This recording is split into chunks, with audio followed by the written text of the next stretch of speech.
Welcome to our channel, everyone. We're so glad to have you here. If you're new, make sure to hit that subscribe button and click the notification bell so you never miss an update. Before we dive into the best motivational moments from Joe Dispenza's interviews, we've got some fantastic videos that you definitely don't want to miss. First up, check out our deep dive into the law of attraction and the science behind it.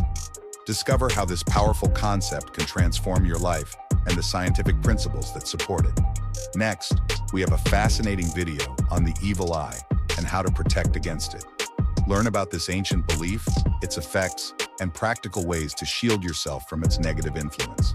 Finally, explore the Silva method in our comprehensive guide.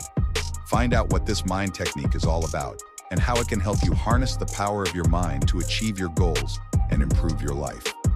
Now let's get into today's video, the best motivational moments from Joe Dispenza's interviews on the internet.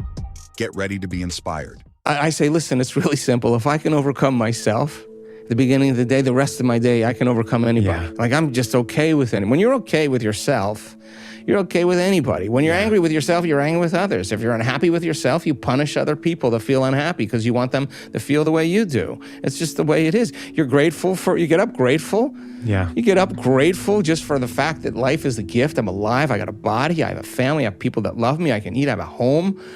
Kind of running water in my shower. I feel pretty good. Yeah, I made a bunch of mistakes, but I'm alive. Yeah. Hey, a new day, new life. You know, you get up grateful that way, and you start seeing these coincidences happening in your life. I guarantee you, the meditation will no longer be about a have to. That's what I love about our community.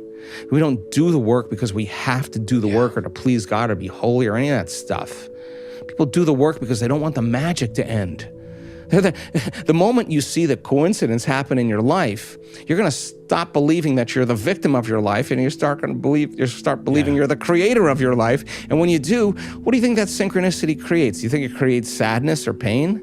The synchronicity wakes you up. You feel a little energy, you feel a little joy, and that inspires you like, the experiment's kind of working. Yeah. I think I'll show up tomorrow for the experiment again. Hey, that's kind of weird. Hey, I'm going to do it again. Wow. And then you don't want to stop doing it because you start realizing that you actually can produce effects in your life. If the environment signals the gene, and it does, and the end product of an experience in the environment is an emotion, a person who's living by the same emotion every single day is signaling the same genes in the exact same way. And genes make proteins, and proteins are responsible for the structure and function of the body. And the expression of proteins is the expression of life. And that person now they're feeling certain feelings that are familiar to them that are influencing the very same thoughts, and the very same thoughts make the very same chemicals for them to feel the exact same way. And it takes crisis, it takes trauma, and it takes disease, and it takes diagnosis, and it takes betrayal, and it takes loss for people to finally make up their mind to change. We discovered that if you keep thinking the same way, if you keep making the same choices, if you keep doing the same things, if you keep recreating the same experiences, and you keep feeling the same emotions, your biology is going to stay the same because you're the same.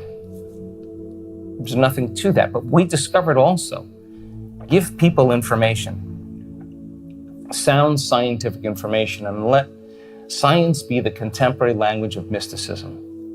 Let science demystify the mystical and challenge the mind of an individual to combine quantum physics with neuroscience and neuroendocrinology and psychoneuroimmunology and the mind-body connection and epigenetics. I always say to our audiences, turn to someone next to you and say, I'm not afraid of the word epigenetics. You know, people get afraid of that word. Electromagnetism. We want to make it. All of those sciences point the finger at possibility. And if knowledge is power, then knowledge about yourself is self-empowerment. And it's not enough to just learn it. This is a time in history where it's not enough to know. This is a time in history to know how.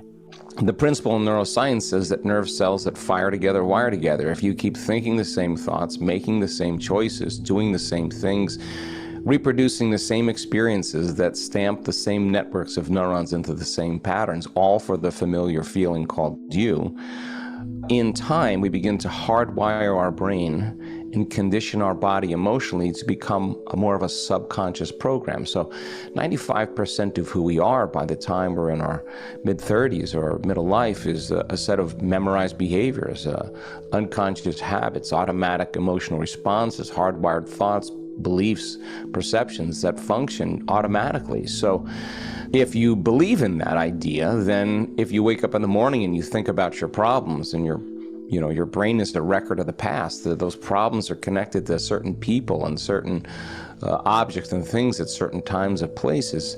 The moment you start thinking about your problems, really much you're remembering your past. And every one of those problems has an emotion associated with it. So the moment we feel unhappy, the moment we feel anxiety, the moment we feel unworthy, now our body's in the past. So thoughts become the language of the brain and feelings become the language of our body, and how we think and how we feel is our state of being.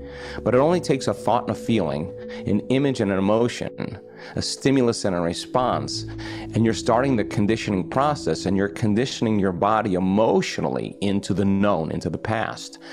You do that enough times, the body's so objective that it doesn't know the difference between the real life experience that's creating that emotion and the emotion that person's fabricating by thought alone. The body's believing it's living in the same past experience 24 hours a day, 7 days a week, 360